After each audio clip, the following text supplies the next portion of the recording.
बच्चों कलाकार जो पार्ट है, दूसरा पार्ट है दूसरी इकाई का, इसका आधा वीडियो रह गया था। सफ़ा नंबर 32 पर ऊपर से तीसरी लाइन देखिए बच्चों। महाराज जैसे भी हो सेठानी को जीवन दान दीजिए, यह मेरे घर की लक्ष्मी है। इसी के कारण यह करोड़ों की संपत्ति आई है। जिस दिन से इसने मेरे यहाँ पाँव रखा है, मैंने जिस काम में हाथ लगाया उसमें लाभ ही हुआ है। अगर इसे कोई कुछ हो गया तो मैं किसी काम का नहीं रहूँगा। यानी बच्चों सेठ ने महात्मा के पैर छूते हुए क्या कहा कि अपनी बीवी के लिए क्या कहा, अपनी पत्नी के लिए, कि उसे जीवन दान दीजिए। ये मेरे लिए क्या है, लक्ष्मी है, और जब से आई है मैं करोड़पति यानी संपत्ति का मालिक हो गया हूँ, करोड़पति हो गया हूँ। अगर इसे कुछ हो गया तो मैं कोई काम का नहीं रहूँगा। साधु ने गंभीर चेहरा बनाकर डोली पर पर्दा उठाया, डोली का पर्दा उठाया। सेठानी बीमारी में बेहोश पड़ी थी। भगवान ने चाहा तो सेठानी 7 दिन में ठीक हो जाएगी। उसने धूनी की चुटकी भर राख उसके ऊपर डाल दी। यानी उसने सेठ से क्या कहा कि भगवान ने चाहा तो 7 दिन में सेठानी ठीक हो जाएगी। और धूनी की चिटकी भर राख, जो धूनी जलाई जाती है, और उसकी चिटकी भर राख जो है उसके माथे पर डाल दी। फिर रोज़ आने को कहकर अपनी आंखें मूंद कर समाधि में लग गया। यानी दोबारा तपस्या में अपना ध्यान लगा लिया। सेठानी रोज़ आने लगी। संयोग की बात धीरे धीरे उसकी तबीयत भी सुधरने लगी। 7-8 दिनों में उसकी बीमारी समाप्त होने लगी। सेठ को साधु पर घनघोर विश्वास हो गया, यानी बहुत ज़्यादा विश्वास हो गया, और वह रोज़ उसके पास आने लगा। सेठानी ठीक हो गई, लेकिन सेठ रोज़ आता रहा। यानी 7 दिन हुए, जो है 7 दिन होते गए और वो ठीक होती गई। तो सेठ को साधु पर विश्वास बढ़ता गया। तो सेठानी के ठीक होने के बाद भी साधु से मिलने सेठ रोज़ आने लगा।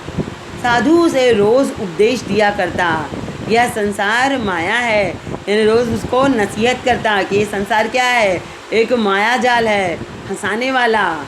धन का लोभ आदमी को आदमी नहीं रहने देता। यानी धन का लोभ यानी लालच आदमी को आदमी नहीं रहने देता। जितना धन बढ़ता जाता है, लोभ भी उतना ही बढ़ता जाता है। सच्चा सुख धन का त्याग करने में है। इस माया मोह से उठकर भगवान के चरणों में ध्यान लगाने में ही सच्चा सुख है। सोना तो मिट्टी है, और मिट्टी का मोह पाल कर आज तक किसी ने शांति नहीं पाई। धीरे धीरे साधु के उपदेशों का प्रभाव सेठ पर पड़ने लगा। बच्चों यहाँ साधु ने इतना अच्छा उपदेश दिया कि धीरे धीरे सेठ पर ये प्रभाव पड़ने लगा कि धन का लोभ एक माया जाल है, और ये मिट्टी के समान है, और इसे पाल कर कोई भी शांति नहीं प्राप्त किया है। बल्कि शांति हमें कहाँ मिलेगी, भगवान के ध्यान में, अपना ध्यान लगाने में। यानी हमें शांति भगवान की तपस्या में मिलेगी। ऊपर वाले को याद करने में ही असल शांति है। अगला अनुच्छेद। एक दिन साधु ने देखा कि घोड़ों, ऊँटों और बैलगाड़ियों का झुंड उसकी कुटी की तरफ चलता आ रहा है। मन में संदेह हुआ कि लोगों को उसकी असलियत का पता तो नहीं चल गया, और यह सरकार के आदमी उसे पकड़ने चले आ रहे हैं। वह आदमी यही सब सोच ही रहा था कि देखा उस झुंड के आगे आगे वही सेठ है। सेठ पास आया, उसने साधु को प्रणाम किया। गाड़ियों, घोड़ों, ऊँटों से सोने चांदी के गहने, मुहरों और जवाहरों से भरे कलसे उतारे गए। देखो बेटा, सेठ ने अपनी सारी पूंजी, सारी दौलत लेकर साधु के पास आया।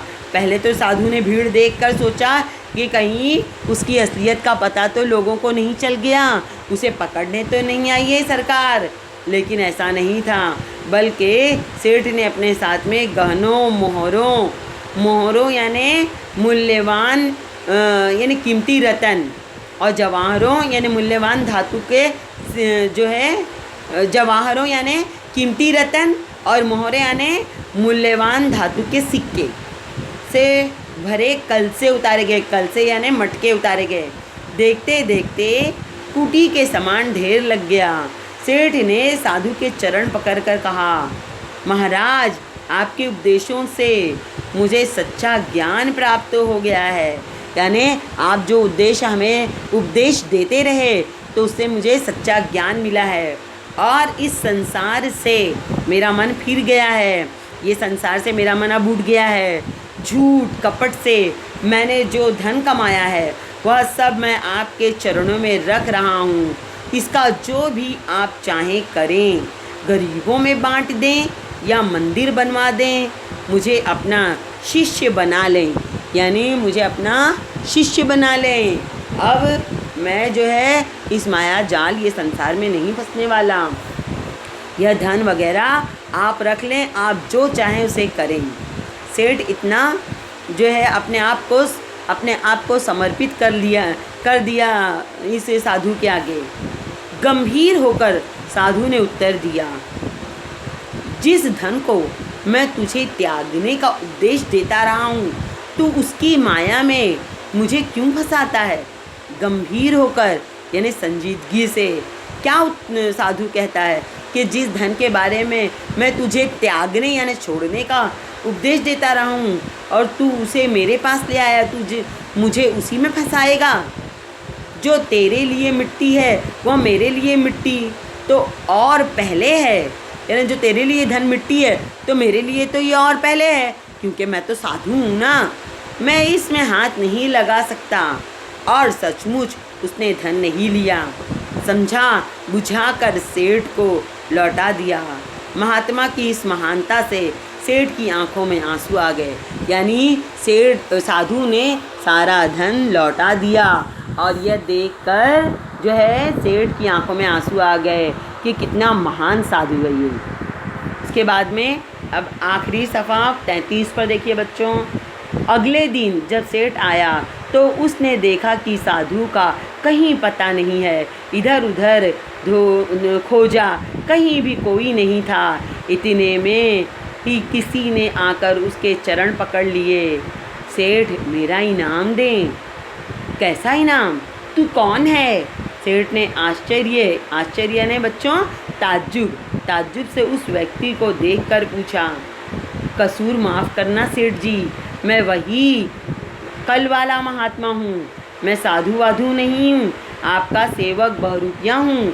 जब आप जैसे चतुर आदमी को मैंने धोखा दे दिया, चतुर यानी होशियार, तो मुझे अपनी कला का बहुत बड़ा इनाम मिलना चाहिए।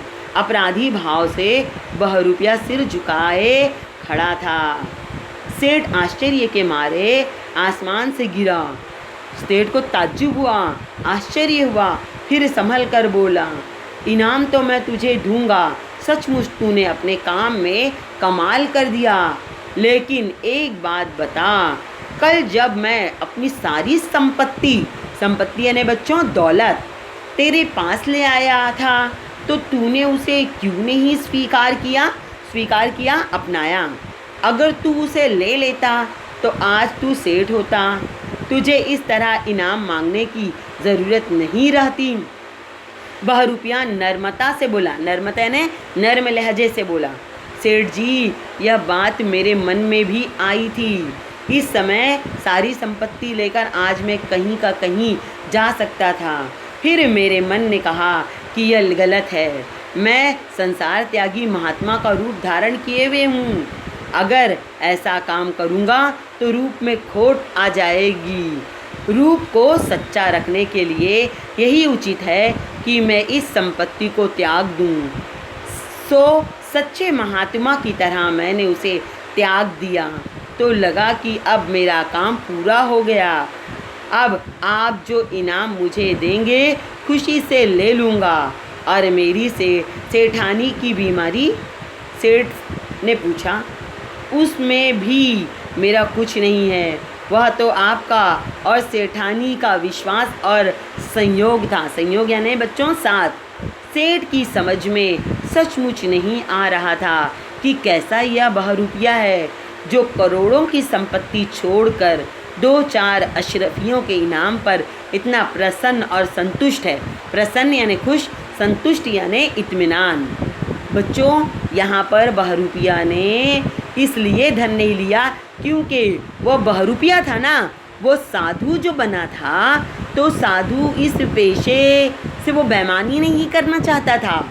अपना जो वो उसने बनाया था अपना भेष साधु का, तो एक साधु होकर जिसको धन दौलत का कोई लालच और मोह नहीं होता, तो वो साधु जो लेकर ये पेशे में खोट नहीं ला